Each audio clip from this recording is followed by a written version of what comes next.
Hey guys, welcome back to Mo's Game Table. Today we're going to take a look inside by Iron and Blood, 2nd edition, The Battle of Königgrätz, July 3rd, 1866. This is a game designed by Herman Luttman and is published by Blue Panther. Well, I just got this in the other day and I wanted to share a look inside with you. Herm was very gracious and sent me a copy of it. Herm just comes up with these really amazing systems and he expands on them with game after game after game, and they kind of evolve along the way into something even better. So I'm really interested in checking this out, especially the 2nd edition, because there's this river system I've heard about where it's all about using your command points to efficiently utilize your forces. So that should be really interesting to explore. So let's take a look at the back of the box and see what this game is all about. By Iron and Blood simulates the climactic engagement of the 1866 Austro-Prussian War, the Battle of Königgrätz. Taking place on July 3, 1866, this decisive clash pitted the forces of General Helmuth von Moltke's Prussians against the Austrian armies of Feldzugmeister Ludwig von Benedict. At stake was the question of whether Prussia or Austria would be the dominant power in Central Europe. This battle was the largest clash of arms on the European continent since the Napoleonic Wars, and would not be matched again until 50 years later at the start of the First World War in 1914. In this innovative game from award-winning designer Herman Luttman, the Prussian player will be challenged to match the skill of their historical counterpart by bringing together widely separated forces to engage in a crushing assault on the defending Habsburg army. On the other side, the Austrian player must effectively engage their opponent by defeating the enemy piecemeal before their armies can join together in overwhelming numbers. With so many choices and variables, players are assured that By Iron and Blood will always offer an engaging and challenging experience. Will the Prussians crush their foes and set the path for the creation of the new German Empire? Or will the Austrians successfully fend off their foes and retain their position of power? Play By Iron and Blood to find out. And at the top we have an example of the map, the counters, the cards that also come in the game. And for components we get a 22 by 34 inch map, 176 counters, 27 cards, 2 combat results tables, 2 player aid cards, 2 command tracks, game turn and victory point track, rulebook, and 2 6-sided dice. It is rated as 4 solitaire suitability, and the complexity is rated as 6. It is for 2 players, plays in about 4 hours, and it is for ages 13 and up. So let's take a look inside and see what we get. All right, we get our 2d6, deck of cards,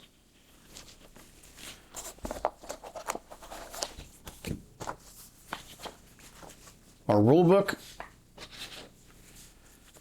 our tracks and player aid cards, counter sheet, and our map. So let's set up the map and take a closer look at the game. And here's a look at the map that comes with the game. It is a very well done map. Love the graphics. Everything's very clean and clear to understand. And the best part about it is you have the terrain key on the left-hand side. So anything that you're looking at on the map, you can just look on the left-hand side and you can determine what it is. Especially when it comes to the elevations, which is going to be the one spot that always throws people off. There are 4 different types of elevations and the coloring is very close together, but it does stand out once you look at the map a little more closely and you determine where the different elevation changes are. Along with the terrain key, you also have the terrain effects chart, which is going to tell you the costs, the combat effects, things like that right there on the map, which I think is fantastic. There are multiple types of terrain. You've got your elevations 1 through 4, which we talked about. We've got towns, heavy woods, light woods, major roads, minor roads, upslope hex sides, bridge hex sides, river hex sides, bridges, streams, and then entrenchments and victory point locations, which are all very cleanly spelled out for you. You've got your yellow victory point locations here and your blue victory point locations here. Blue are for Prussian and the yellow is the common victory point hexes. But overall, really well done map, and it's going to look great on the table. Next, we'll take a look at the player aids and charts that come with the game. First up is the Austrian formation command point cost track and the Austrian command point track. Then we have the same for the Prussian forces. Then we have the victory point and turn tracks. Each side will have its own CRTs. Here we have the Prussian assault combat results table, assault combat results, and the column shifts. On the back, we have the Prussian Fire Combat Results table, unit fire ranges, fire combat results, and the column shifts. On the next sheet, we have the Assault Combat Results table, Assault Combat Results, and the column shifts for the Austrian Saxon player. And on the back, we have the Combat Results table, Fire Combat Results, unit fire ranges, and the column shifts. And finally, we have the Player Aid, which gives us the sequence of play, formation orders, fire combat, and movement steps on the front. On the back, we have the Assault Combat steps, Combat Results, Retreat moves and panic tests, Rally, Reset step, and the Second Army reinforcement schedule. Next, we'll take a look at the cards that come with the game. There are 3 separate decks of 9 cards each. On the right-hand side, we have the Second Army arrival cards, which will be used by the Prussian player to determine when the Second Army arrives in the battle. Then we have the Austrian cards and the Prussian cards on the left-hand side. These cards will be drawn throughout the course of play, and you'll have no hand limit, so you can have as many cards as you can in your hand, and then you'll be using them for the event or for the default spontaneous fire at the bottom. If you use them for the event, you can continue to play card after card. If you use them for the spontaneous fire, you only get to play that one card at that time. If both players want to play a card at the same time, the Prussian player will decide who gets to go first. Next, we'll take a look at the counter sheets that come with the game. It's your typical Blue Panther quality, nice thick laser cut counters. On the left-hand side, we have the Prussian units. First Army is the dark blue, the medium blue is the Second Army. Right-hand side, we have the Austrian units, and below that, in the light blue, are the Saxon units. And along the top, we have some administrative counters for use in the game. As you can see, it's not going to be a high counter density game, so forces will be very easy to manage, especially on this map, which is a good size map. And lastly, we'll take a look at the rules. This is a 31-page full-color rulebook. On the front cover, we have the table of contents listing out all the rule sections and their associated page numbers.